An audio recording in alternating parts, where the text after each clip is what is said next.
Keluar dari jalur ya Pak? Nggak boleh keluar dari jalur. Nih kan tikungan seperti ini nih. Nih. Nah ini nih ngagokin tuh, langsung ambil kiri kayak gitu. Nah itu nggak boleh. Jadi kita ngikutin alurnya.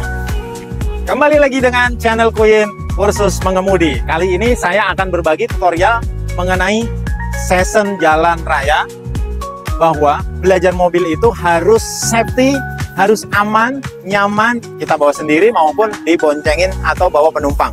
Yuk kita langsung ke lokasinya. Ya, kita sudah mulai masuk ke teknik jalan raya. Di sini di depan ada persimpangan. Saya akan memulai dari melewati persimpangan itu. Apa yang harus kita lakukan? Yang pertama adalah sebelum kita nekuk ke kiri, kita membelok ke kiri sambil dulu. Lalu yang dipastikan adalah kita wajib lihat kanannya, arah kendaraan datang. Tuh kanannya. Nah, seperti itu. Nah, setelah itu kita masuk seperti ini, set, oke, pas, langsung cek spion kiri. Nah, untuk memastikan posisi mobil atau bodi mobilnya sebelah kirinya aman. Nah, seperti itu ya.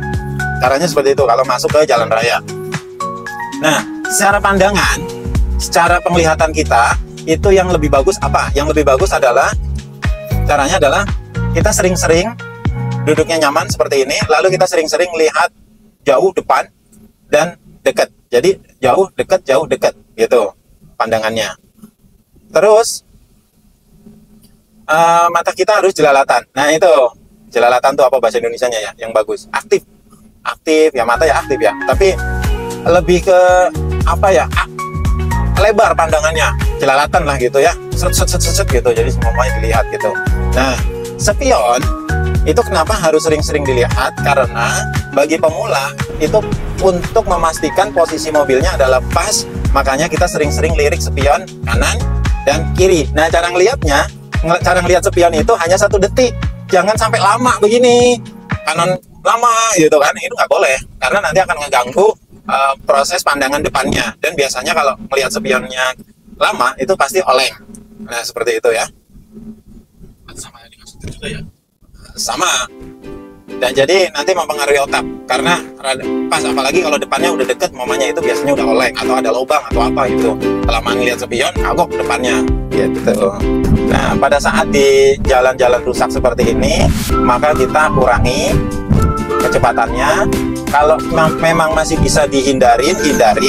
Tapi kalau nggak bisa dihindarin, ya obatnya cuman melanin atau mengurangi kecepatan gitu ya, pada saat ketemu jalan rusak. Oke, jarak paling aman itu adalah kalau di jalan raya itu tergantung kecepatan ya. Kalau kecepatannya sekitar 40, jarak paling amannya itu adalah sekitar 60 meter. Itu jarak paling aman. Minimalnya lah ya, minimalnya itu 60 meter. Jadi lebih lebih enak untuk ambil sikap, atau kalau ada segala sesuatunya spare-nya masih ada atau persiapannya masih ada kan gitu ya. Jadi kalau depannya ngerem, mendadak, kita masih ada. Jadi di jalan raya ini kita dipastikan jangan menganggap orang itu memahami kita, tapi kalau bisa kita memahami orang, memahami kendaraan lain ya. Barangkali mereka masih mengalami kendala-kendala atau dari segi contoh kayak kendaraan di depan kita atau di arah berlawanannya masih ada grogi-groginya karena baru selesai belajar. Nah, kita harus nauin seperti itu. Jadi lebih banyak ngalah lah intinya ya. Nah, di depan ini ada persimpangan masuk ke perumahan yang cukup ramai, maka gerakan kita adalah siapin remnya langsung. Perkara mau ada yang lewat atau enggak masalah, yang penting sudah siap-siap. Nah, seperti itu. Oke. Nah, cara kita mau ngasih jalan sama orang belakangnya, saya cukup sen kiri nih, pasti dia masuk. Coba perhatikan.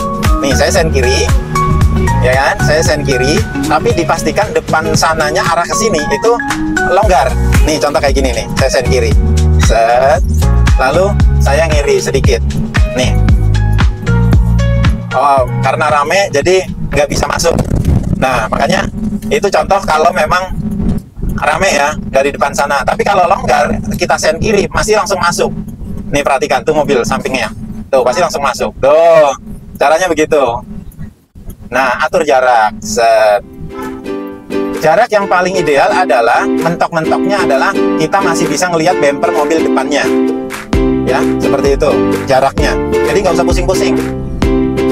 Kalau motor itu plat nomornya, kalau mobil itu bumpernya.